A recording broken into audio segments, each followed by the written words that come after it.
Howdy,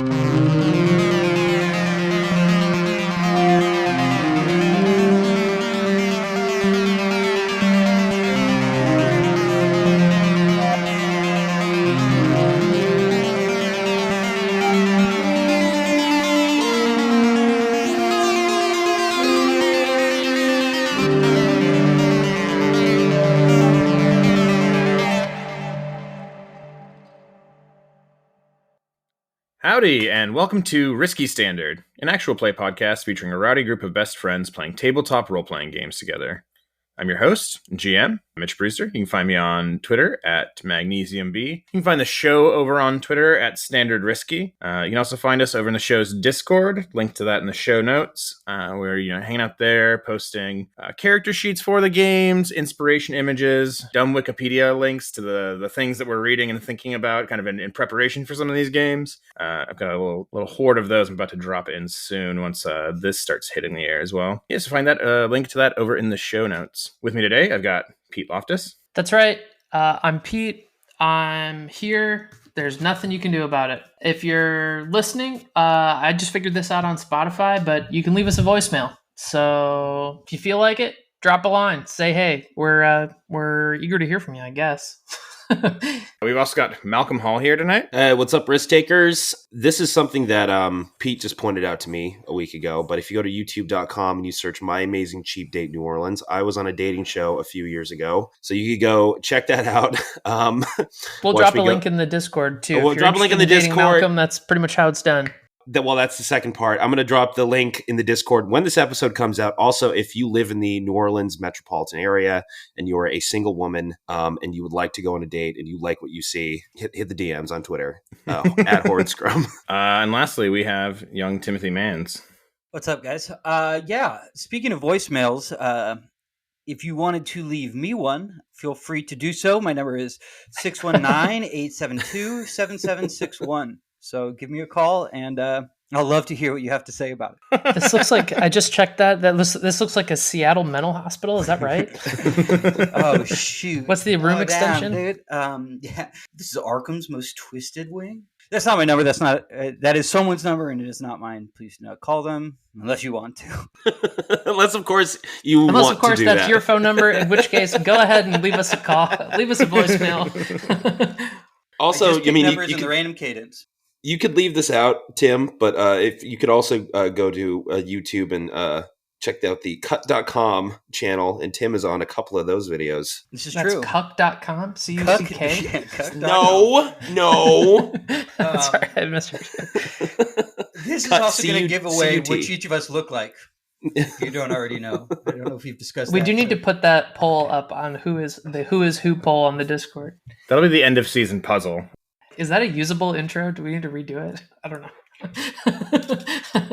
Great unhinged energy for the intro. Today we are continuing our campaign of Beam Saber by Austin Ramsey. As always, you can find Beam Saber over on Austin's itch.io page. Link to that is also in the show notes. And today we are picking back up in the middle of our ongoing mission,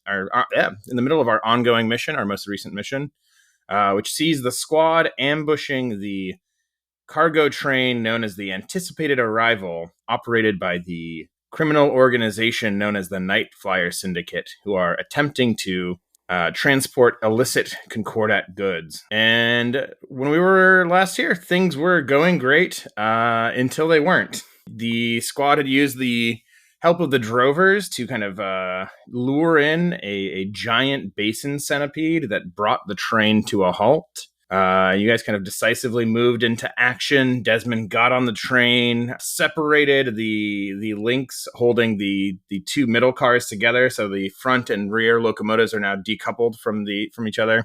A couple of aerial armors had arrived to try and support the train against the attacking centipede, but Carta was able to pretty cleanly snipe one down from the air, and Rhodes leapt down heroically to stop the rear locomotive from escaping, putting all of the Redshift's power into putting the engine to a stop, and succeeded in stopping it only for his rival, Hyacinth Corin, to emerge from the top of that train car inside his Concordat mech, this reliquary machine, the Weight of Ascension.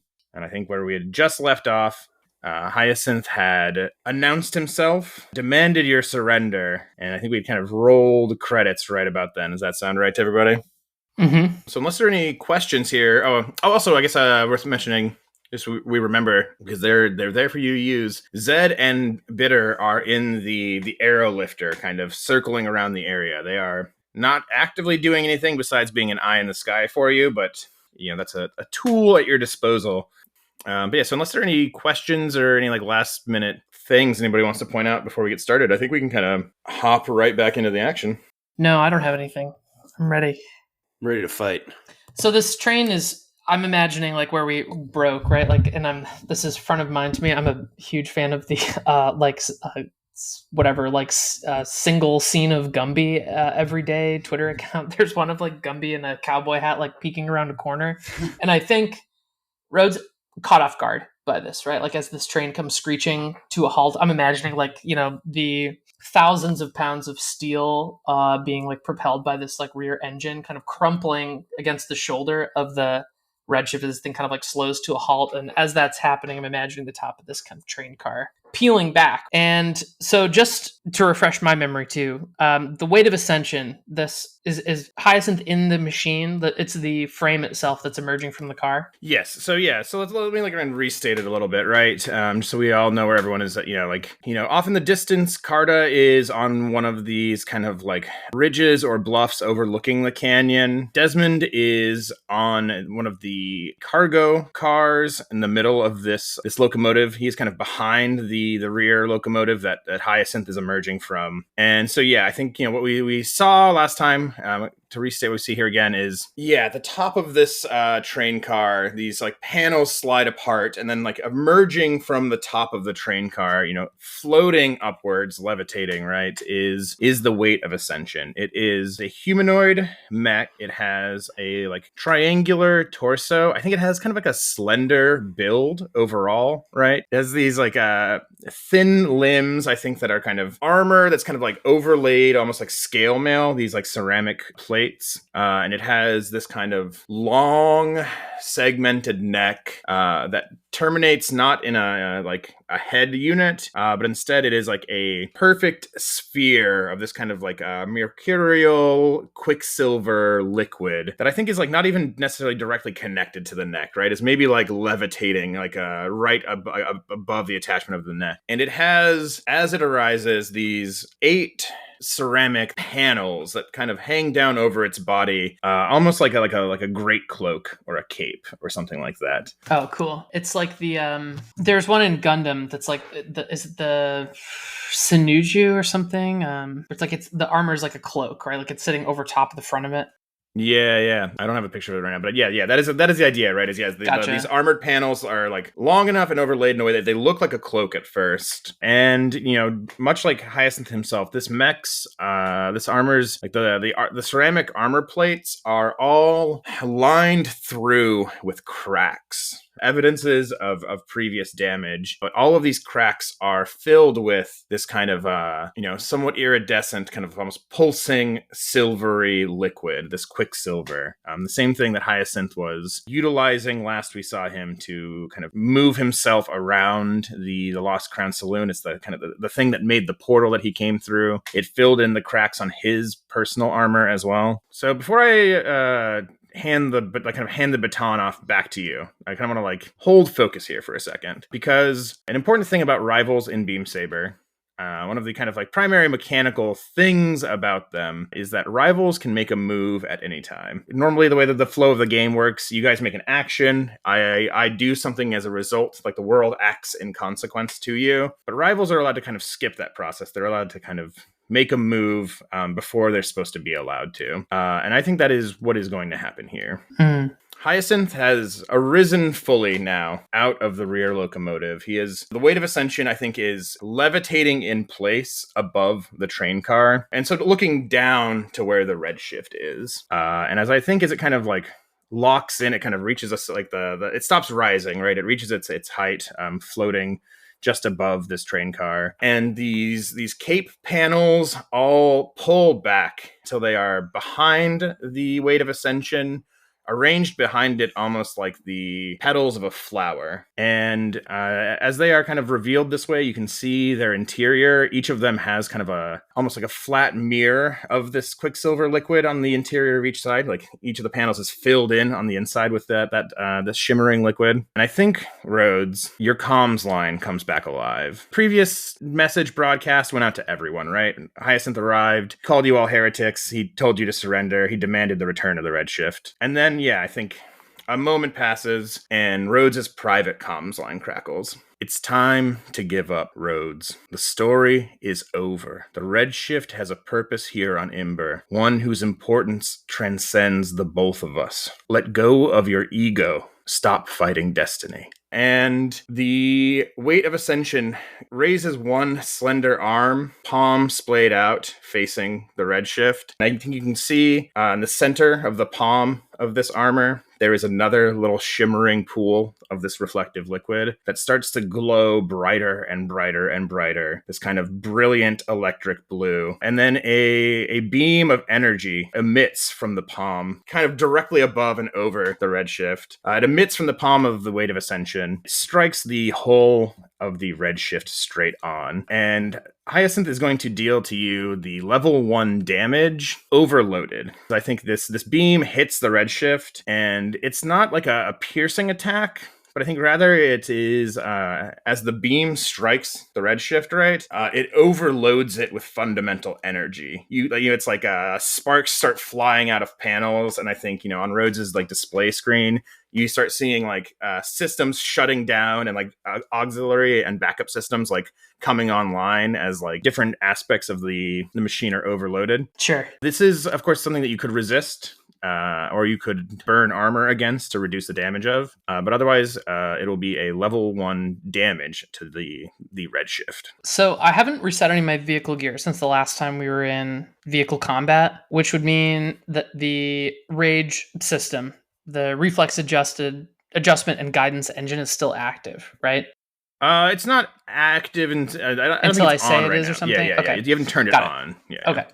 So resist was expending a quirk, right? When you resist in a vehicle, you exhaust 4 quirks minus the appropriate attribute rating to a minimum of 1. And so in this instance, I think in terms of attribute ratings, you have expertise and acuity. I think this is, expertise, like if it's like about physically avoiding the beam, maybe. Mm-hmm.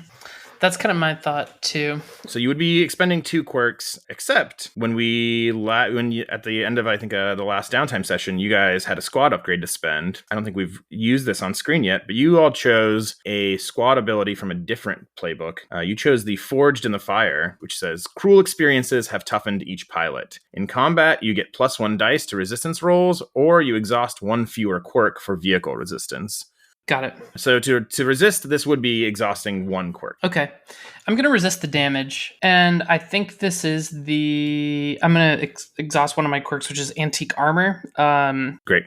And I think like what this looks like is it's all happening very fast, right? And I think, Rhodes is like a little bit overwhelmed. And I think, maybe we get this like kind of anime like parody, right? Like of this beam kind of like powering up from the palm of Hyacinth's hand. And I think with, the Weight of Ascension over top of the Redshift kind of looking up at it, I think as this thing starts lighting up, the time to react is short. And I think that Rhodes kind of moves one of the arms of the Redshift kind of up almost to blot out the light, right? Like almost like it's too bright and you're covering your eyes. And I think that Antique Armor is this is an example of one of those things in the Redshift of I don't even think Rhodes really knows that this is it's not the same as throwing a switch or whatever, but the machine responds. And I think this beam of light or something where this hand is up, since we're burning the Antique Armor quirk anyway, I think you can see where this beam starts, it's not quite making contact, right? It's hitting some sort of kind of ephemeral shell, and you can almost see the energy licking off of this barrier. Preventing it from kind of hitting the Redshift straight on. And so I think as the Weight of Ascension fires this beam also, right, we see along the canyon walls on either side of you, there's this another riotous burst of color as more and more of these vines start blooming and flowering in response to like the fundamental power that's being output by these two machines. And I think, like, probably, right, since this was successful, I guess, it's like this barrier, if it's going to hold, I think Rhodes begins to sort of like climb up the side of the train car to at least get closer to close the distance. And I think would like, respond back on the comms. Like, you probably hear groaning, right? Like, we're really in full kind of anime mech pilot thing, right? It's like straining against the machine, right? Of like, Hyacinth. I knew it would be you. Where else? How fitting this setting is. I had wondered, why would the Night Flyers Syndicate need to smuggle spare parts into Coronatus? But one way or another, we'll find out. And so you're like climbing up the train car to try and get closer to him, right? Yep. I think before we get like what the Redshift's next move is, I do want to kind of like flash to Desmond and Carta, what you two are doing. I think Carta, you're a distance away. Yeah. You're in the machine. Your sensors can see this thing, right? You can see Hyacinth like rising up out of the train car in the distance. And further off, way further off in the distance, your scanners are kind of pinging the radar alert. They detect the aerial unit, the Dirk, that the remaining one of the pair that you didn't shoot down is starting to wheel around, coming back this direction. And at the same time, Des, you're right there, right? You're on this, like, you're 2 cars behind that rear locomotive, cloaked in the Mercuria. You are you in, or are you getting back in? I forget when we left off. No, I was in. You're in. So yeah, you're there, like right behind it. So yeah, what do you two? Well, first question: have we seen the Weight of Ascension? You two have not, but you do. Didn't think so. Okay, I told you the story when I was like laid up. I think Carta knows who this is just from the stories Rhodes has told, especially when paired with the blooming of these vines on the side, and just the way that it looms over. Even you see the glint of like the rising sun as it comes through the canyon, like bouncing off of this mirrored dome head of this machine, and on the over the comms, all right, Rhodes, looks like we got some special guests. If you need anything, we're here. But you've beat them before. We know you can do it again. I'll take the. I guess this would be the south side of the canyon, the entrance. I'll take that. I'll hold anyone coming up that way off. If you need me, I can cover from a distance, or I can get down there as soon as you need. Comms are open. Let me know. Don't kill him. I wouldn't take the fun out of it. I wouldn't do that to you. I won't kill him. But if he needs to hurt a bit, I got a few things that will help with that. Keep the centipede from hurting you. Do what I can. Take out these Dirks first. What about Desmond? You're like right there. And I think, like I want to like push the camera in for a second into Desmond's cockpit. I think you're so close to this machine, right, as it rises up and as this like kind of fundamental power starts to radiate out of it, as it fires this beam that kind of splashes ineffectively over the Redshift's armor. And it's like, I think you feel like a ringing in your teeth, right? Like you're dealing with this kind of, otherworldly or like a super worldly force, right? And it is, waves of this invisible energy are washing over you and the Mercuria. And I think the Mercuria is probably shielding you from some of it. But I think there's like even a moment where you're sitting there in the Mercuria, right? Where it's like, it looks from the spot that you are at right now as if the walls of the canyon themselves are breathing, in and out. This almost like exhalation, inhalation movement. And I think like, there's a moment where you're sitting in that cockpit and it suddenly feels like you're tiny inside like a massive echoing chamber. Your sense of reality is getting like skewed by being this close to this much kind of like fundamental power. It's probably a little unsettling. I don't know. What's Des doing? How's Des reacting in this moment? Do I need to roll a sanity check? Different game. Oh, yeah. I guess I think that he is terrified. Like high pressure situations are, not new to him, but otherworldly forces are at play here. I think, he's just a simple city boy. And, seeing space-time kind of warping around him is not something he's used to. So, yeah, feeling terrified. I kind of just want to shoot him right in the butt. What does it look like from behind? Like if these petals are extended, does the back of the Weight of Ascension like have your normal kind of like thruster like maneuverability suite, or is it stranger? It does not. It does. In fact, I think the thing about it, right, is that it does not have, in most ways, like the hallmarks of a regular machine, right? There are not like thruster ports on the back, right? It is being driven up by the manipulation of fundamental fields from these 8 panels behind it. And so I think from behind the panels, you don't see their mirrored interior. You just see these like big armored ceramic panels with these like quicksilver cracks running through them. But it looks more like kind of like a strange like porcelain marionette lifting into the air than it looks like a machine in a lot of ways. And I think I don't know if we've talked about this, but this is probably because you were in the recording station, the broadcast tower during the last time we like tangled with the Concordat. Probably, I would imagine. I don't think Desmond has ever seen this kind of like Concordat like reliquary machine before, besides the Redshift itself. And yeah, it's got these kind of like 8 panels that I think are also kind of very slowly revolving in a circle behind it, right? Gotta hand it to him. That is cool. God, I hate him, but that is so cool. I'm gonna shoot him. There is a butt. beat here. You are behind him. You are invisible. I'm invisible, and I'm gonna shoot him right in the butt with a machine gun. At least I could draw his attention away from Rhodes long enough that he could, get back on his feet. I don't really think I'm like gonna do too much damage at this point in time. I think that the Mercuria is just a little guy. Hang in there, Rhodes. I'm gonna piss him off. Yeah. I do kind of like Dez's like kind of rascal impulse. I was listening to an older episode where I forgot you booped somebody in the nose. So this tracks. Yeah. So we should say, I don't remember if this came up at the end of the last session or not, but I'll re-announce it now. I've made an 8-segment challenge clock for Hyacinth. The way that rivals work, they cannot be permanently defeated unless the person who is a rival with that character spends 2 drive clocks to permanently defeat them. But if you can fill Hyacinth's 8-segment challenge clock, you will, drive him off or otherwise make him not a concern for the rest of this mission. So that is the thing that represents his tenacity, his ability to keep up the fight here against you guys.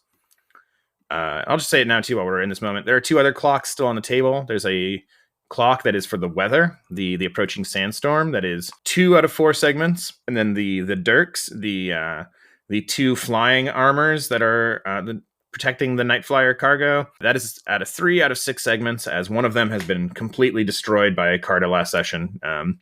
So those 3 segments represent the remaining dirk. So yeah, Hyacinth's at 0 out of 8 right now. You're gonna blast him with a machine gun. Is that the? Yep. So I'm gonna tell you, I think right out of the gate, I think you have the fine optical camo, so I think you're cloaked, you're from behind. I think that this is controlled. It's going to be limited effect, though. Yeah.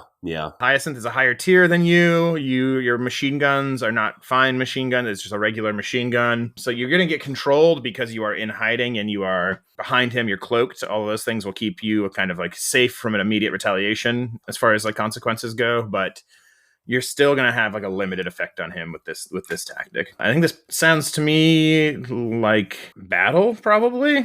You don't have a lot in battle, I'll say. Nope. No, I don't.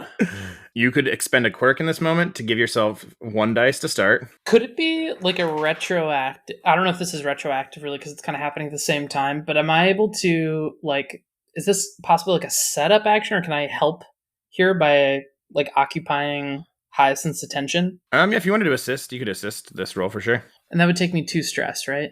Or as many stresses I have, or as many bonds as I have with Des. Yeah. That's 2, but also get 2. You get 2 benefits, so you could bump it up, give him a dice, and give him increased effect. 3 with Des. Are you 3 with Des? No, I have 3 connections with Des. So it costs you 3 stress then. Yeah. Wow. If you can't do it, you can't do it. I understand. Yeah, you might have to do some more fighting later. Yeah, do I want to? Sure. Did these deep connections between my fellow pilots potentially open up some liability? Yes, absolutely. This is exactly what I'm worried about. Yeah, it's fine. I don't think I should here. So I will say, Des, I think that you do actually, starting off, you're going to have 1 dice here. That is, you are attacking from hiding or springing a trap. So you get 1 dice, right? That's your ambush ability. True. Yep. So that's 1 to start. 1 to start. If you want to expend a quirk, that'll give you another dice. There's also always a collateral die. What's the collateral? What is the collateral die here? Collateral die here is it's going to that the fundamental power and the noise are going to kind of send this basin centipede that's on the other side of the cavern canyon into a rage. Right now it's kind of like it's paused on the tracks. It's trying to it's being like peppered with cannon fire from the front engine. So it's been holding off, but I think collateral die here is that if you take that dice, it's going to advance on the train, and it's going to make this entire situation a little bit more chaotic. I want to take that die. All right. So 2d6. Let's do it. You're not going to expend a quirk then? It is early. You know what? I will expend a quirk. I'm going to expend my sonic nullifier, so I'm not going to be quiet anymore. Nice. All right, but you are masking your sound as you maneuver into place to open fire. Yes. Without the sonic nullifiers, it does make squeaky brand new sneaker sounds every time you move. So that'll give you 3d6. Not too shabby. Controlled limited. Now, do I want to exchange position for effect right now? So you would get limited in exchange for controlled position? Well, that's what he has right now. Don't you have a move that pumps that up, like Daredevil or something? That's when it's desperate. Yeah, desperate. So I can't bring it down that far. I'll stick with it for now. 6, baby. Oh, not too shabby. That's a nice little really lineup right there. Pissed. Yeah. Then I think that's a full success here. I think you open fire with this is a machine gun, right? So it's like a 50 cal minigun that sort of sticks out of the top. It's sort of like right above where the cockpit is. Yeah. Sort of Mercurius sort of head, kind of like a tank kind of head, like it's on a swivel. And the machine gun little door opens up. Machine gun points out and just unleashes. Oh, it's spinning. There's shells flying. You thought your teeth were chattering before. Mm-hmm. And so I think you see the frame of the Weight of Ascension kind of judder and tilt forward slightly as it's just peppered across the back with this heavy machine gun fire from a fairly close range. Mm-hmm. And I think you can even see, you're hitting pieces of the plate armor and it's chipping off. There's like white dust kind of filling the air. So cool. Yeah. Shattering pieces of this armor. That's cool. And so I'm going to take one segment on this 8-segment clock for Hyacinth. Just one. And I think you see, right, as your first sign of salvo starts to die down, that the places where the armor has been chipped, right, or has been cracked, you can see that Quicksilver is kind of seeping in, filling those channels, kind of filling in the gaps there. Mm-hmm.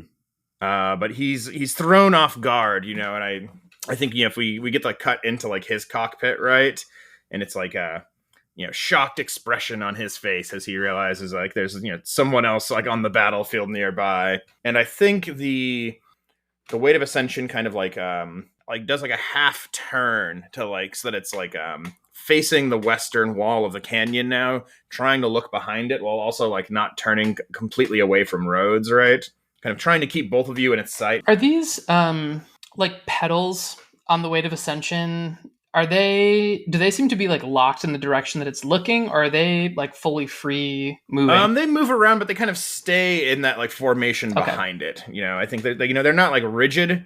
There's kind of a naturalistic motion. They kind of almost like wings. They kind of beat in slightly to kind of propel it as it turns sideways. So there's this this kind of naturalistic flow to everything it does that is I think stands in stark contrast, especially to the deeply mechanistic design of the Commonwealth train below it, right? That's all machinery, and it's all moving parts that you can see. There's hissing pipes and clanking pistons, and then there is this sort of free floating ceramic graceful doll almost kind of moving through the air above it. And so it kind of makes a half turn there, and at the same time that this happens, Carta, I think you're the closest one to see the basin centipede. I think rears up and a rocket fires off from a pod on the side of the front engine. It impacts against the side of this Basin Centipede, and it kind of breaks off like a piece of its segmented armor. I mean, maybe even like throws like one of its many legs like scattering amongst the debris on the canyon floor, and then with like a chittering, the closest, like an insectile roar, it kind of like rears back and then surges forward, and I think kind of rams directly into the front of that train, right? And then starts climbing on top of it, kind of skittering over it, starting to wrap its length around the front engine and the cargo cars of this train. And it is sort of like skittering all over. It's much closer now to Des and to Hyacinth and the rest of them. But the moment it's sort of, I think you can see it's like little skittering legs tearing at the metal plating of the cargo cars as it starts to kind of like scurry over them and try and like tear them open for presumably the soft meat that it thinks is inside. Like a woodpecker. At the same time, Carter, you get another ping on your radar. The Dirk is coming closer. It's about to come in for like another. There's only one Dirk left? There's only one left. There were two. Okay. You shot one out right away. Okay, well, I think that with the Basin Millipede or whatever is like, or centipede. Count the legs. Thank you.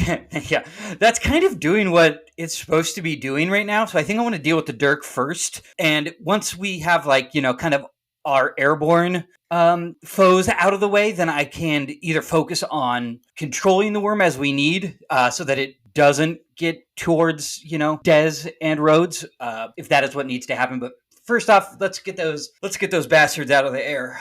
So yeah, I think it's using the systems that I already have in place. I know I burned through one of my quirks last time, the infrared sensors. Mm-hmm. So yeah, I think it's just, I don't know if this necessarily would have to be sharpshooter, but if I can push myself, do I need to push myself right now? It feels like, I don't think that this is like a sharpshooter, like per se. Like I think that this is still like within the range of like, it's very far away, but it's within the range of like what your mech and rifle are meant to do. Okay. Well, yeah, then I think I'm just going to level and aim a shot at it, which would be, I guess, would that be bombard? Yeah, when you bombard, you use vehicular weapons designed to attack targets beyond human sight. I think that's the bombard here. I think 2 is good. Just going at it with the 2. You have a fine heavy cannon, so that'll give you increased effect. However, your position is no longer hidden, right? You took that shot earlier, so I think this is now probably risky great effect. Okay. I think you can even see, right, as this Dirk starts coming in low, right, you can see it before you can hear it, right? It is a trail starting to get cut through the dust and rock as it opens fire with its machine guns, drawing a line towards where you are kind of like nestled. You can tell. I can tell that it's... Like it's coming in, firing, trying to shoot you, like tear you apart. All right, well, let's tear it apart. I think I got a gun that can go a little bit further than they can. So let's do that. I'm rolling 2d6. Let's see how this goes. 2 and a 6, baby. Let's roll. Damn, dude, on fire tonight. It's comical. I got a gun that shoots farther away. Simply put, I'm laughing. Is Carta laughing? Yeah, I honestly, I think that the youthful cockiness of Carta definitely shines through. Where like, you have a gun that I can see hitting the dust as you try to approach me. There's no dust from what I need to do. There's no lining up. I see you and you're gone. In my head, I was imagining this like the like first Dirk like is tumbling like on this like long arc, like parabola towards the valley, and like as your like second target like squeezing the trigger, like the first Dirk comes like crashing down into this valley, like you're just like hitting tens, right? Like these are all just like right on the mark, like you're just downing like fish in a barrel. It's almost like I'm glad you saw me, because now I can be out in the open. I don't have to try to be clever with this shot. It's like, I stepped out. Now it's taking aim. I think, similar to last time, right? Like, I think our camera maybe stresses this time. It's like just like the efficiency of the actions, right? Like clearing the bolt on this giant rifle, like new round, right? Aim, squeeze. It's a hole punched through the mech again. And I think that this one, because it's headed towards you directly, right? for a second, it kind of like stays the course after you take the shot. And maybe there's like a microsecond, right, where the camera hangs in suspense of like, did Carta hit it? Yeah. And then there's like a trail of black smoke as, that same kind of arc. And it comes crashing down into like the foothills behind you, right? Yeah. There's sails over your head and then, explosion behind the semaphore. That's tight. Yeah. I like that. You can see the hole in the shadow, right? Like in like what was that, a tombstone where he gets like shot and you can see like the light coming through. It's like for a second it's holding because the lead's just so hot tearing through the dirt. Yeah, I think this was just like, for the first one, maybe he was crouched and kind of hidden. And this one, it was like, you see the mech stand up and it's direct shot to the barrel smoking. That's sick. I love the image of it going over and crashing behind. That's beautiful. If you're listening, go to our Discord, check out the image dump section, which is my personal playground of stuff I think is cool. One I found this week is like a M134 minigun with tracer rounds just tearing apart a Jeep. Every time we talk about like letting loose like a volley of like machine gun fire, it looks like Vulcan cannon. Yeah, it's absolutely so sick. Classic. Just absolutely like ripping this up. When you're talking about turning the porcelain into like dust, that's all I could think about. Speaking of porcelain turning into dust, right? Yeah, Rhodes, you from the other side, right? Your camera's perspective, right? We get to see, the porcelain dust cloud rising from behind Hyacinth as you hear the rapid retort of machine gun rounds as Des comes in to support you. So I think as you're clambering up the side of the train, getting on top of the train car, you see Hyacinth kind of whirl in reaction to Desmond's fire, which didn't seem to do a lot of damage, but did, kind of catch Hyacinth's attention. One question on that. Yeah. Is the Mercuria still invisible? Yes. After opening fire? Yeah? Yes, it is. So I think like from my point of view, right, like the weight of ascension turns kind of briefly like to its left, kind of like looking in the direction of the machine gun fire. I think Rhodes would like cut in again, trying to call the attention back to him, right? Like, I don't want my friends to get hurt. And I think would call out again, like, Hyacinth, are you coming to take it? Okay. Rivals can make a move at any time. I think you're making like a taunting cry to Hyacinth, right? I'm going to make a move unless you have a move to make right here, I guess is the thing I should say, right? I'm going to give you this window. If you want to make a move right here, you can make it, but otherwise Hyacinth is going to respond to that taunt. Sure. Here it is. I'm marking the holo projector on my vehicle gear, and the Redshift is not actually currently climbing on top of the train car. Ew.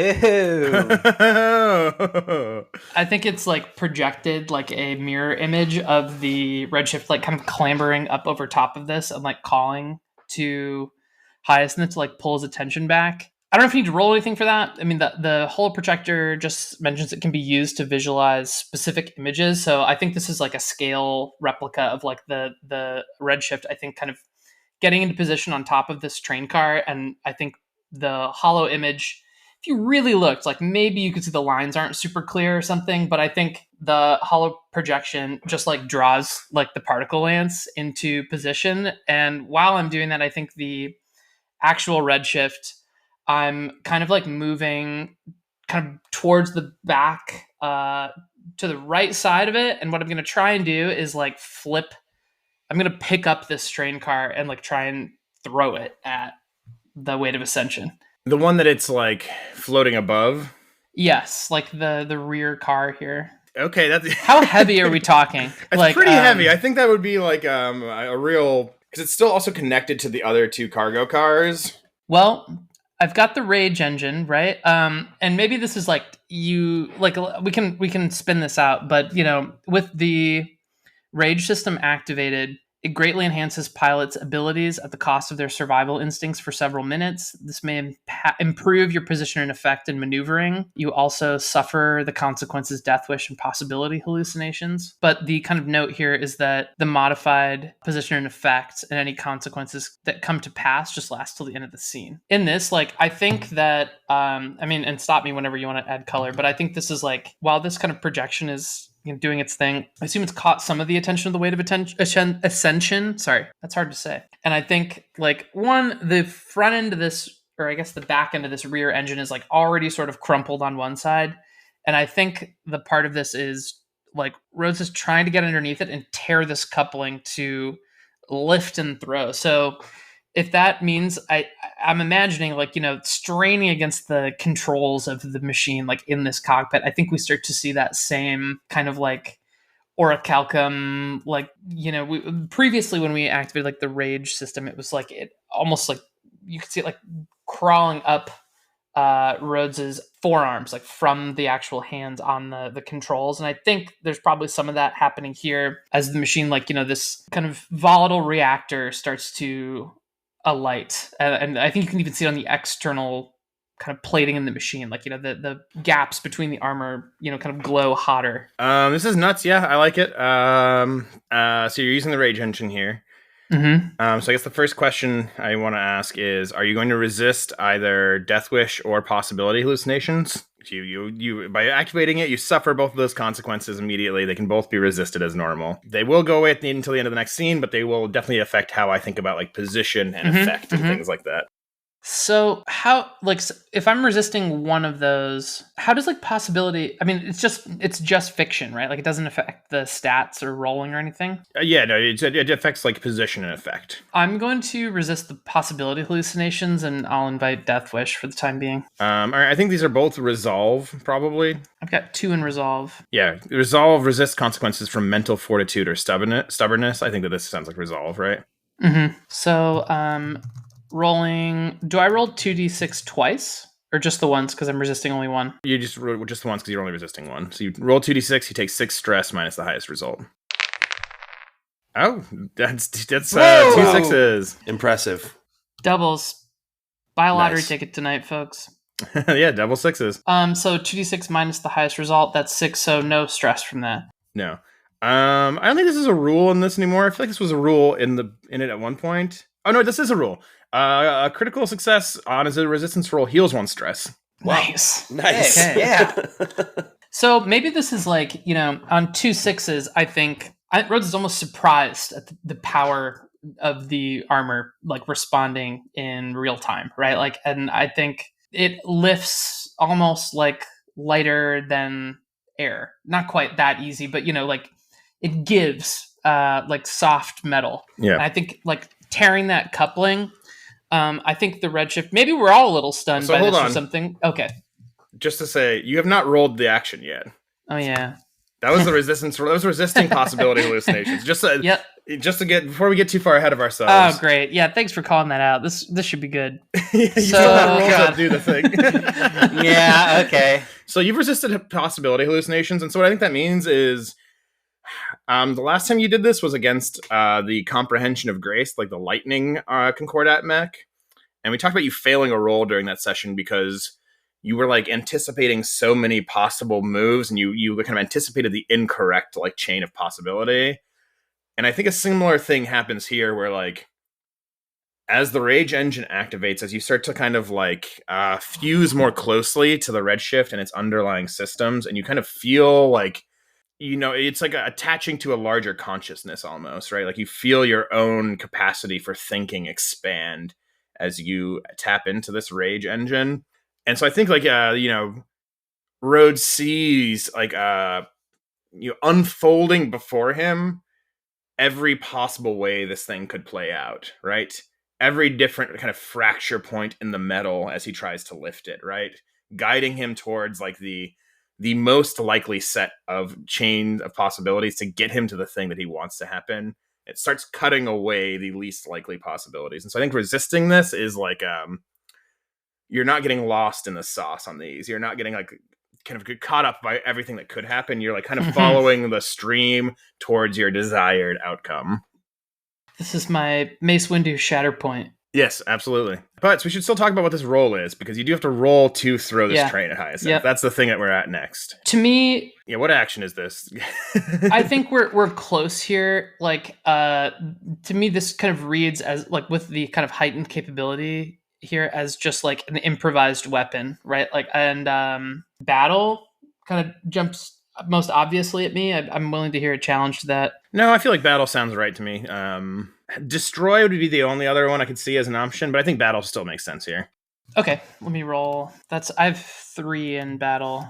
I think this is risky still, but because you've activated the rage engine, I think this is risky great effect if you can swing it through. Okay. Scale of the attack that you're doing plus the rage engine are going to get you past the difference in tier that Hyacinth has. But it is risky still. I think this is not controlled.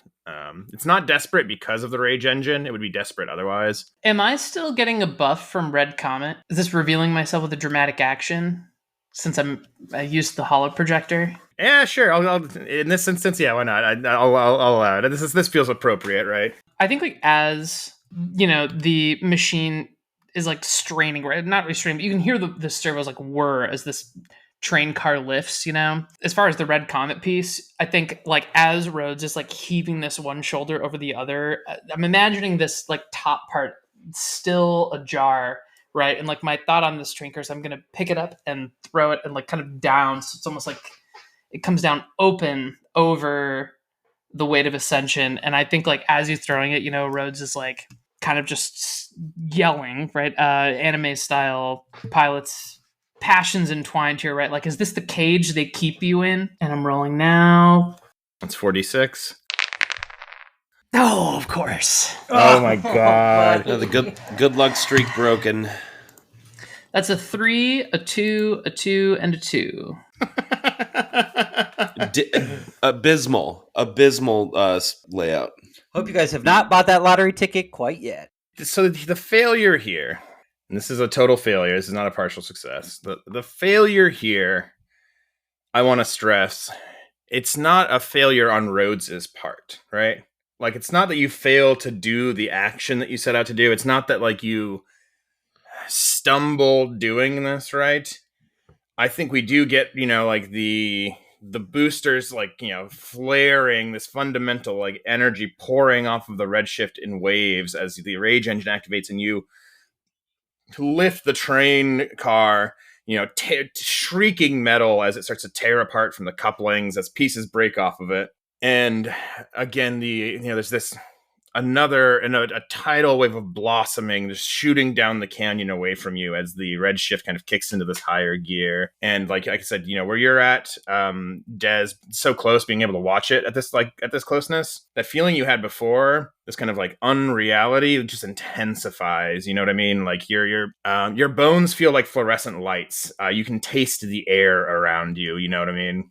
Like every one of your senses feels heightened. Fluorescent light bones, yes. Ready to shatter at any moment. But the thought or the sound, at least in my head, is like, in Dragon Ball Z, when someone's like done screaming and is now Super Saiyan or whatever. Yeah. It's like that like pulsing, like energy, right? Like it's like a shrill, almost like you said, like you can almost taste it. Like it's like, in your body.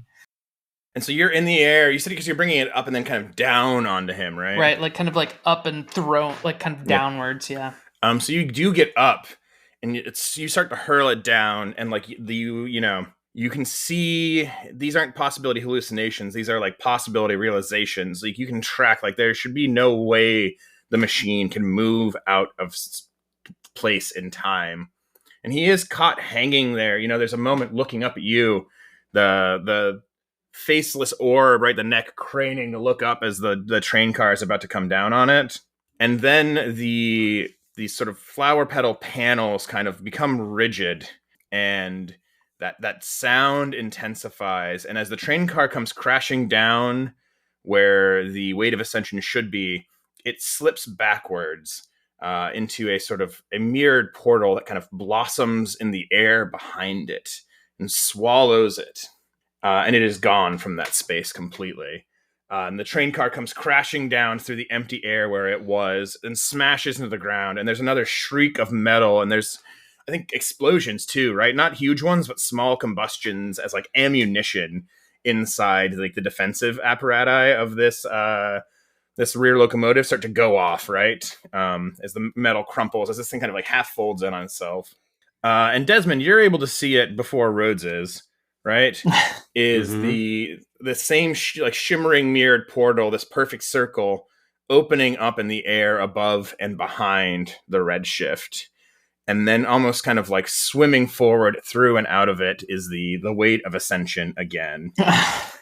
and it's behind and above Rhodes. And this was a risky position, I think we said, right? Mm-hmm. So I think that this is the level 2 damage. I think this is the level 2 damage smashed, actually.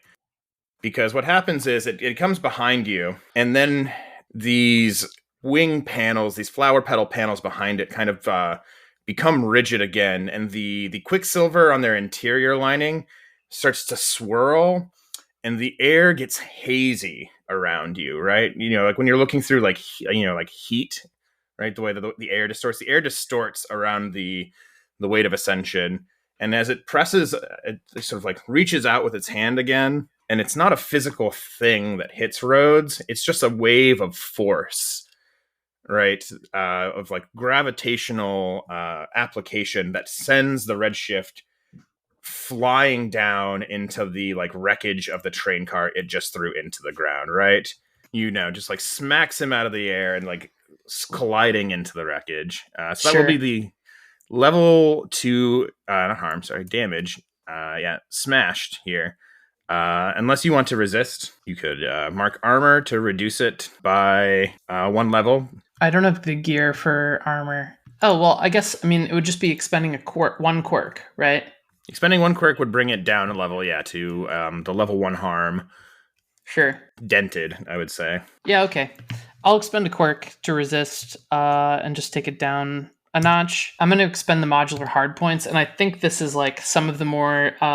I think this is like actually, you know, before was kind of the kind of fundamental piece of the Redshift kind of responding here. This is like the actual physical armor. And I think like, you know, probably like some sort of shoulder podrin like cracks and crumbles. And like maybe, you know, you can like see kind of some stress fissures like on the surface. Maybe that's even kind of mirroring. You mentioned the weight of ascension has these like kind of same gold-filled cracks that Hyacinth has. Or not gold-filled, Quicksilver-filled. So let's call this actually, you know what, maybe this is not the level 1 damage. It's the level 1 damage, not dented, it's chipped, right? Chip off the shoulder, yeah. You've just got these like fractures and cracks running through the armor of the Redshift now, which will give you reduced effect, I think, on things that have to do with like the Redshift's like endurance or like its ability to kind of like physically power through things. And so what does resisting this look like? You know, what does the camera see here? I mean, I think this is like on one piece, some of this, like if we cut to in the cockpit, right, like is the piece with the relationship between Rhodes and I think the armor is that, you know, when the armor is really high key, it's not always clear who's like in control, right? And I think some of this may even be like Rhodes is like trying to respond in the cockpit, but the machine is not listening, right? Like it's like gone into some sort of defense or defensive posture, like a hardened, you know, shell. Where like I think maybe even like the monitor is like off for a second. Like the screens are kind of like flickering black. I think Rhodes might not see this, right? Like because the point of view is blocked off. But I think if like a bystander were watching, like you would see maybe this is kind of a similar thing with that like barrier before, but if Rhodes is like pummeled, I'm sorry, if the Redshift is like pummeled into this wreckage of like the train car, there's almost like an indentation like in the earth beneath it of where that force is like pressed in almost like in an outline or something, or like there's a crater here which seems to have kind of like insulated it from a lot of the like probably Desmond, that's what you see, right? You're on the cargo car. You watch this entire. You see in front of you the massive destruction of the Rhodes.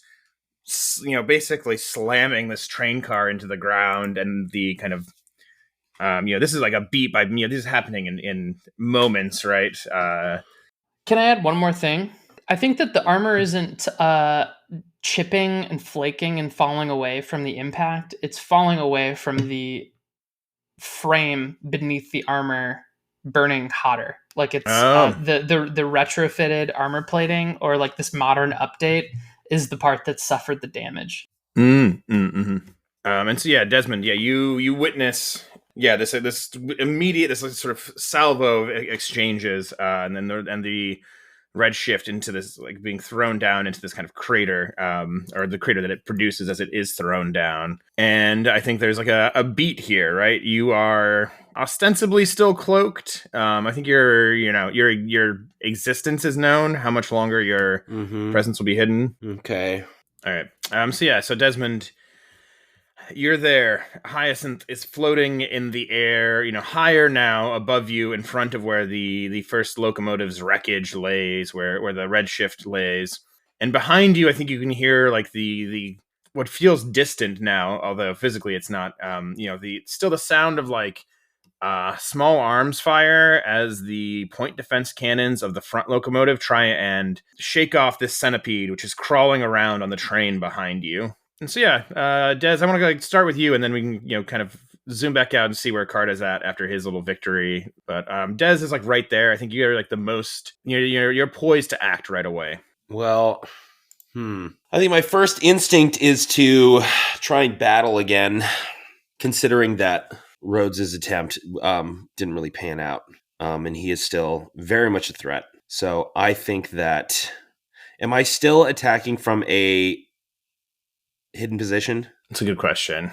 I think that this will be the last one. I think like firing now, he's facing you. He will see where you are at, and it will be much harder to like become hidden again after this. But I think this last attack is your last one where you are guaranteed to be hidden. So I think you are attacking from a hiding for this one. So you'll get that extra dice from your ambush ability. Okay. Do I want it? Oh man, I can only expend one more thing. Do I want to switch over to a rack of missiles, or do I want to save my shield for when I inevitably get hit? Yeah, I guess I'm just going to try and just do some more drawing fire with the minigun. And I am going to, so I get one dice from that, and I'm just going to expend another quirk for another die. I'm not going to take a collateral this time. Sure. And then since my cover is going to be blown, I might as well just take off the intermittent cloaking quirk. Are you staying still as you're doing this, or is this like moving around? What is the visual that we get here? Are you staying on top of these cargo cars, or are you like? No, I think I'm feeling dazed. I'm feeling confused. Mm-hmm. This train is probably still moving a little bit. I think that I am going to hop down because I don't want to be on top of a moving train with all this chaos going on. It's just one less thing I need to deal with. I think this is no longer controlled. I do think this is risky. That is limited effect to start. Can I would like to trade position for effect so I can make it a desperate action with a standard outcome. How are you making this more desperate? What's the thing that you do to increase your effectiveness and make it more desperate? To increase my effectiveness at the same time. I think do you have an idea? I have one unless you've got something. I think I was just like, maybe I just move closer to him. I charge him. Well, I was thinking, since you're expending this quirk that's intermittent cloaking, what if it's like as you're moving, your cloaking is flashing on and off, so it's like drawing his attention more, right? He sees the thing there, but then you pop up on his vision, you pop off on, right? And so he's trying to like follow where you're at. So you're giving away more of yourself, but it's like distracting him more, so it gives you a better shot. Yes. Yeah, I'll take that. That'll put you at desperate. And that will trigger my daredevil move, and so I have 3d6. And since this is a desperate action, you will also get +1. You'll get an experience point in your expertise. Hell yeah. All right, let it rip. Yeah, 3d6 battle, desperate standard. 4. Ooh. All right. Mixed success. But it is a success. I'll take it. I was hoping for a devil's crit, but, hey. So, I think on a mixed success there, yeah, okay, I think I know what happens here. I'm going to give you a risky and a controlled consequence instead of a desperate consequence. And so, yeah, you're hopping off the train, you're kind of scattering, you're like unleashing these like bursts of minigun fire that I think we see again, right, cracking the porcelain of the armor. They are, as you're starting to open fire, I think more of these small mirrored portals are starting to like kind of like these much smaller ones start to open up and close rapidly in front of Hyacinth. And some of the rounds are going into those and then being spit out elsewhere in the canyon kind of uselessly. But it's such a wave of fire. He's not able to adequately shield against all of these. And so you're chipping away and tearing at him. And I think you hit one of these panels and we see a big crack form through the side of it. And the luster of the quicksilver in the front of the panel kind of starts to fade. It starts to look dull. And the panel starts to kind of almost hover weakly. It's not flowing as smoothly as the rest of them are. Uh-oh, looks like I'm going to have 7 years bad luck. And I think as all of this is happening... How many has it been so far? Yeah. As all of this is happening, I think that the wind starts picking up outside the canyon. I think, Carta, you're the one who's able to notice this most immediately, right? Uh-huh. As you hear the rasping grain of sands pouring over the side of the semaphore as the winds pick up. Yeah. The micro sandstorm is moving closer into the region. It's starting to almost as if it's drawn by the fundamental forces at play here, right? You're seeing this dry lightning off in the distance, striking closer and closer along the hilltops as this kind of micro storm moves in towards the canyon. And then Hyacinth extends an open palm again, this mirrored portal starting to light up blue. And I think it's not just a single kind of clean beam, the way that he fired at Rhodes earlier. Instead, these petals again go rigid. They also start to glow with this blue energy, kind of in their depths. And then from the palm of Hyacinth's hand, over and over and over and over again, it's directed blasts of this blue crackling energy, one after another after another. They're pounding the earth around Desmond, right? He can't see exactly where Desmond is, so it's just kind of a salvo of these directed energy shots. And when each one hits the ground, it's an explosion of plasma, right? Superheated energy flying out. Turning the sand to glass. Absolutely. I love that idea that the sand is becoming hard and then cracking. Break these. I forget what that's called. What is it when lightning creates glass? I forget what it's called, but I imagine even Is there a word for it? Yeah. There's the sound in the air. Fully right. Yeah, the sand in the air is flash crystallizing, and so there's little beads of it dropping to the ground. And he doesn't hit you, I think, directly with any of these. But enough of them strike around Desmond that the splash of the heat of this plasma starts hitting the Mercuria. And I think the Mercuria is going to take the level 2 damage scorched, as it is burnt and blasted by these irradiated fundamental energy blasts. So you're welcome to resist this if you want, but you will take -1. You have to exhaust an additional quirk, which will be neutralized by your squad ability. So it'll take, I think, it would take 3 quirks to resist this, actually, because you only don't even have any. Yeah. So you do not have enough quirks to resist this, actually. Can I expend armor? Unfortunately, you already have filled your gear. No, I haven't. Well, armor is... Oh, you have, because armor is 2 slots. Oh, I see. What about a shield? Wait, I was looking at shield or force field. Oh, yeah, so okay. Shield does not count as armor for reducing damage. Instead, it is a thing that you can kind of use to change your position and effect during attacks. Okay, got it. So you... All right, so I'm just taking this. And so I think this is, we see these fundamental energy blasts explode. And I think the camo kind of falters in places as you're struck by the force of this energy that starts burning away wiring and plating on the exterior of the Mercuria.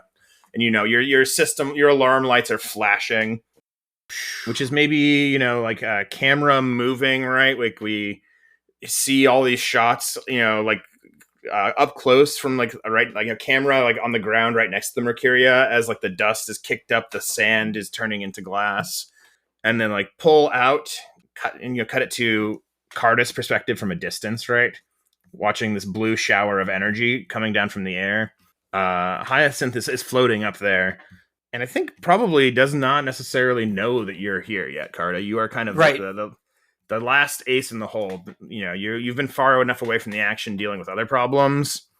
So with the like this quicksilvery filament that is like filling the cracks of all this like broken armor, either from where he's at or through what Rhodes has told us about the Weight of Ascension. Do we know if it comes from a certain place? Is it like something that Carta might be able to target specifically so that the Weight of Ascension doesn't heal as well? Like that. Do you know what I mean? That if it's something that he can be like, well, if I can get a shot right to like the middle of the shoulders of this thing, or where all of these petals, these ceramic petals come from, I'm going to stun it more than a normal blow might be. I also really love that, just as far as fiction's concerned, I really love the idea of Carta is used to solving problems with bullets, right? Like, and that it's such a natural conclusion that there's something on this machine that can stop the Weight of Ascension's access to that. And like my impression here, like I think even probably like the Redshift is still scrambling to like kind of reestablish stability. And like Rhodes maybe tell you it before, but like I love the idea that like that's knowing for this second, it's like you can't cut it off. Like the whatever he's tapping into is like beyond physical. But it's just like a really good like and anyway, I mean Mitch, you're the DM, you can weigh in, but it's like a great little characterization. So I don't think that there is like a singular like, oh, the Quicksilver's coming out of this spot that Carta is able to like zoom in on, right? I think at times right, it almost seems like it's welling up from inside the machine, right? Okay. But I do think the thing that Carta is able to kind of like pick up on right away looking at it is that these are kind of like these petals that are floating around its back, right? As it fires these directed energy blasts from its palms, they light up. As it moves, they shift, right? When it hurled Rhodes into the earth earlier, sort of telekinetically, they were like the mirrored liquid on those was like warbling and radiating, right? So it's like, I think Carta can pretty easily pick out that like the pedal panels behind it seem to be its kind of like primary source of like active power. It's they're what it's using to do things. Then in the same way that we had young Des earlier trying to do sort of a bothering of Hyacinth in this, like not trying to steal glory, obviously, from Rhodes, that it is a shot that is trying to take out. He's going to start picking these off like petals, like he loves me not kind of shit, where it's daisy chain. Yeah. All right. You're going to start doing this. I'm going to start leveling these shots, and hopefully 1 slows you down. 2's going to make you notice. 3 is going to make you hurt. Like, and it's, I guess again, it's kind of like a bombard of just laying down these shots that it's just like, 1 is off, 2 is off. I'm not trying to go for the head. It's crippling over time versus like a kill shot, I think is kind of the mentality that Carter's going in. He's heard the stories of these, and he knows that this is a powerful machine, but if I can slowly chip away at it, and this is where it seems to come from, like Pete said, use the bullet as the solution, because that seems to be what has worked for me in the past. And if I can hit it over time, you can't take bullets forever. Yeah, I like this. This sounds good to me. This sounds to me probably like Bombard again. Yeah. I do think just by the nature of who and what Hyacinth is, this is risky. This is not controlled, even though you've got kind of the distance from him. Sure. Okay. Because you do have a fine heavy cannon, normally this would be limited effect. You will have standard effect to start. Okay. What do you mean? What's his position and effect? So he's risky standard. There you go. Thanks, Pete. So you have a risky standard to start. And I don't know if you want to expend any quirks to push yourself here.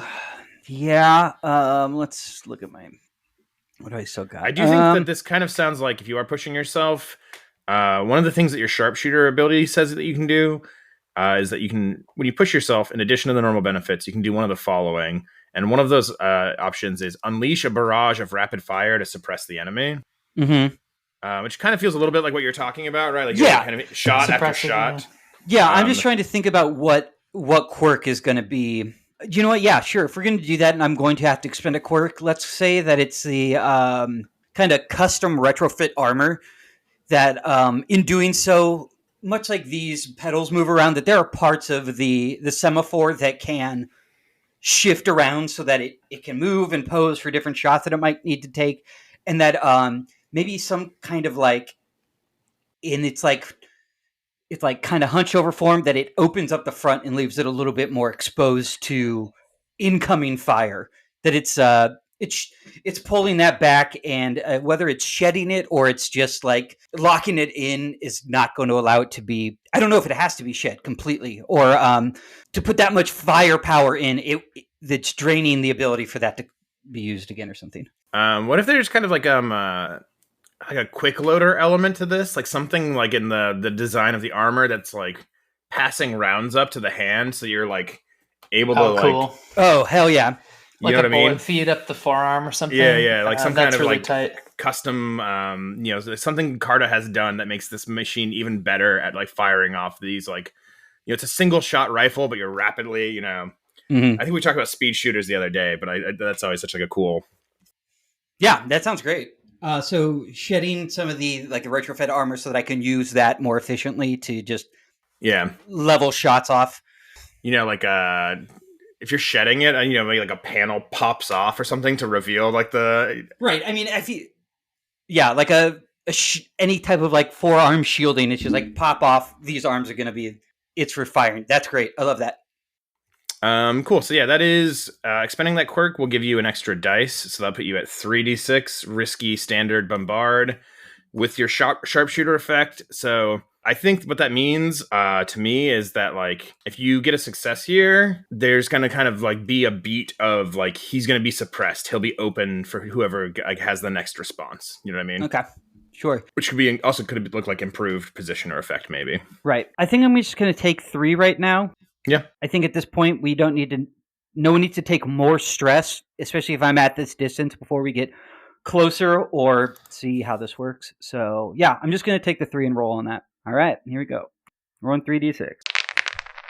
Oh, 4. Some partial. Okay. It was a 2, a 1, and a 4. So we definitely had our party of 6s earlier. So this is a success. There is a consequence here, but it is a success. But I think that maybe it's like the first shot you hits the center of like the mirrored interior of one of those panels, and we see cracks like spreading throughout like that mirrored interior from the first shot, right? Like cracking in the mirror, it's like made solid by the force of the impact. It's no longer shifting like liquid. And then, I think you can tell me exactly what this looks like, but I think, it's like shot after shot, like taking off chunks of porcelain every time you hit, right? Like these big damaging blasts. So I'm going to put Hyacinth up to 4 out of 8 segments now. He's halfway there. And I think you see the light kind of falter in a few more of these petals as you crack one, you hit another, it doesn't crack, but like you take a chunk of ceramic off the side of it and like another, right? Another. And at last it takes, maybe 4 or 5 shots before Hyacinth, the mech is like really able, like he's able to like pinpoint where they're coming from. And you see, him floating in the air, the weight of ascension, and suddenly this flower shape turns to face towards where Carta is at. And I think, you fire a shot, and as it's flying through the air, we follow like the bullet through the air. And right as it's about to hit like a square center in the chest of the weight of ascension, one of these mirrored portals opens right in front of it, right? And we follow the bullet as it goes into the portal. And, for a moment, the camera's vision is just this like swallowing gray liquid mass. And then it's the same scene we were just watching, but further away. And there's an image blocking our foreground, right? Which is, of course, the semaphore from behind. He has transported one of these bullets so that it has come all the way around and come out from the back to hit Carta in the back with his own round. Fucker. And the semaphore is going to take the level 2 damage pierced as one of your armor piercing rounds punches through the my own damn center armor. mass of your armor. You could always mark armor here or choose to resist. Ooh, marking armor. How many spaces do I have left? You do not have enough to declare armor. Yeah, I was going to say I don't think I have already declared 4. Yeah. So you could expend 1 quirk to drop this down to a level 1 damage by resisting. That's up to you. Fuck. And you've already existed. 2. Yeah, I think for right now I'm just going to keep the level 2. Yeah. You can describe what this looks like exactly, but what does it look like for the semaphore to get hit by one of its own rounds? I mean, I guess it is the armor piercing. Like we've talked about the kind of like turret that is on it. I think it just like if this was a place where maybe even earlier today or earlier in this battle, Carta was looking out over the valley, like would have been standing, and it just kind of rips a chunk of this turret off and like over the right shoulder where it is, it just takes a chunk of the shoulder piece off, and kind of like the arm is still there and functional, but it's hanging a little bit. Like if it was a human, it might be something you'd want to put in a sling so that the weight didn't hang down and keep dragging it. But I got you change it from pierced to shredded. I think shredded maybe is more accurate to what you just described. So that smashes into you, and I think right, machine shakes, similarly to what the Mercury was just experiencing. Right, your alarm light starts flashing in the cockpit as it informs you that you just got hit from behind. And I'm sure there's probably a moment of just like confusion here for Carta of like, what just hit? What happened? What just hit me? But in the immediate moment after that, in the aftermath here, the weight of Ascension, has gone from being like a surprise attack on one person that it's fought before to fending off 3 other armor simultaneously, 2 of whom kind of like made a surprise appearance.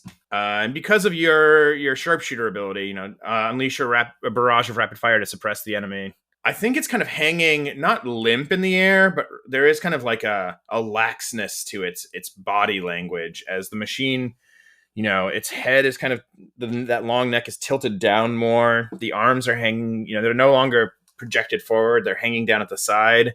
And I think, there are like cracks and holes in several of these pedal panels around it now. It is vulnerable, right? There is a beat here where it has been suppressed by your ability. And just like broadly in the fiction, I think there's like a moment of like Hyacinth, I imagine in his own cockpit is doing like whatever the equivalent is of, right, of like activating auxiliary systems, of like doing checks on like power levels, is, kind of not an immediate threat for a moment. Which I think is a good maybe time to bring the, follow this camera back to the crater in the earth, like amidst the wreckage of the rear locomotive where the Redshift is at. Yeah, you know what? Like, we're here, gonna go for it. R.I.P. like Akira Toriyama. What's his name? The Dragon Ball Z guy. Yeah, Akira Toriyama. I think this is, like the Redshift kind of standing up from the rubble, right? Like it's not just kind of reassembling like the machine and kind of bringing it to bear. I think you're seeing like sand kind of falling off, and I love the idea of this sandstorm building. So it's like we're in a canyon valley, and it's I think like in the time that the Redshift has been recalibrating, I think this sand blowing in from the like basin floor overhead is actually kind of filling, right? Like, and I think like the sand just kind of aggregated, is like built up, maybe like a foot at this point or something. But I think as the Redshift like kind of begins to stand up, you're seeing like, the rubble kind of falling off, the sand kind of pouring from the grit and the gears. And with that, I think that this like Blossom Valley, this flora here that's reactive to those like fundamental energies, I think is also just as the kind of rage engine had kind of gone from the controls of the machine and spread kind of upwards through Rhodes's body in the cockpit. I also think that these vines, right, that are kind of crisscrossing Blossom Canyon are almost like clinging to the Redshift here, right? Like growing along the canyon floor, spreading from the wall, like growing rapidly as this fight is progressing, right? Yeah, yeah, and I think if the redshift is kind of punched into the canyon wall here in an indentation, I think like even this kind of ceramic plating is almost like you can see like when you see a climbing vine, like they spread those little fingers and like bury in like, and I think as the machine kind of rises up from this canyon indentation, you can see those vines kind of pulling, like attaching themselves to the armor. And I think that those joints and the underlying material kind of burns hotter. So from where I'm standing, right, like the weight of ascension is kind of zeroed in on the Mercuria currently. It's looking, I think, yeah, like between the Mercuria and off in the distance, the semaphore, right? Those two have caught its attention for the moment. I think like as it's rising, right? Like we talked about this in the game of last shooting that we played, but I think, the voice coming across the comm channel is not solely Rhodes, right? Like it's almost like a flanged tone. There's Rhodes and something else in the voice, right? As I think he again calls out to Hyacinth. You can say, Hyacinth. Yeah, I'm imagining this like as he's standing up, like you were right about one thing. We are called for a greater purpose than here on Imber. And I think in doing so, like as he's like kind of standing here or coming to a stand, I think these vines and this crumbling armor that's been chipped and destroyed this far like begins to sort of fall away, and I think starting to reveal this like underlying frame beneath the kind of ceramic plating on the redshift to this point. I think he calls out again, to say like, this fight is between you and I. You have never understood the true power in piloting a machine of this caliber. I think shaking his head, right, has something that you'll never attain, right? Which is, I'm not here alone. And I think like with doing that, like Des, Carter, you've both kind of like chipped away at this, but I think in this stance, like I think the redshift sort of steps forward, and these ceramic plates kind of pull off, right? Like the vines themselves and the Blossom Canyon walls, like holding, kind of removing it. And I'm going to pull a special ability I've been sitting on for a while. Yes. Which is, I'm going to activate the Redshift secondary form. This is from the Ace playbook. The special ability here is More Than Meets the Eye, which reads, when your custom vehicle transforms into a secondary form, you detail the second form, you select 2 load worth of gear and 3 action points, and essentially trade them for the secondary. So I think in activating this, you start to see that like iridescence that like burns, I think within, we've talked about kind of like leaking out before, but I think this is kind of the unadulterated form of the redshift and kind of its full glory here. I think it looks like almost a, if the weight of ascension is Quicksilver, I think the equivalence of that in the redshift is like this orichalcum, like pearlescence, opalescent sheen. I'm like pulling on, the Enzian like Annihilation with that kind of like shifting color. And it's almost like liquid, but you can still see the shape of it right here. And I think what you're seeing as far as the camera, right, is like the redshift kind of steps almost out of its chrysalis, like into this other thing. And I think, like we talked about before, but the blooms in that valley are like kind of erupting outwards. Next time on Dragon Ball Z, Is there is there still a Quicksilver kind of portal open? Okay, I think looking down at the redshift and witnessing like this eruption of power, this transformation that Hyacinth has seen like once kind of before, more than like half a century ago. I think you can see an awareness spark in the body language of the machine, and preemptively, yes, I think blossoming behind it, not even blossoming, like unfurling like liquid in the air, forming a perfect like circle behind it. A mirrored portal appears behind the weight of ascension. I think like as this is, kind of happening, right? Like I don't know if that's Hyacinth's like getaway plan. But I think what we see in the redshift is, this sort of orichalcum essence frame. And I think you can see the outline, right, of like drawing the particle lance, and just as before, it kind of like extends to full length, you see the like blue and black like Kirby crackle erupt along the blade. And I think the Redshift kind of like raises it up like above its head, two hands kind of held aloft.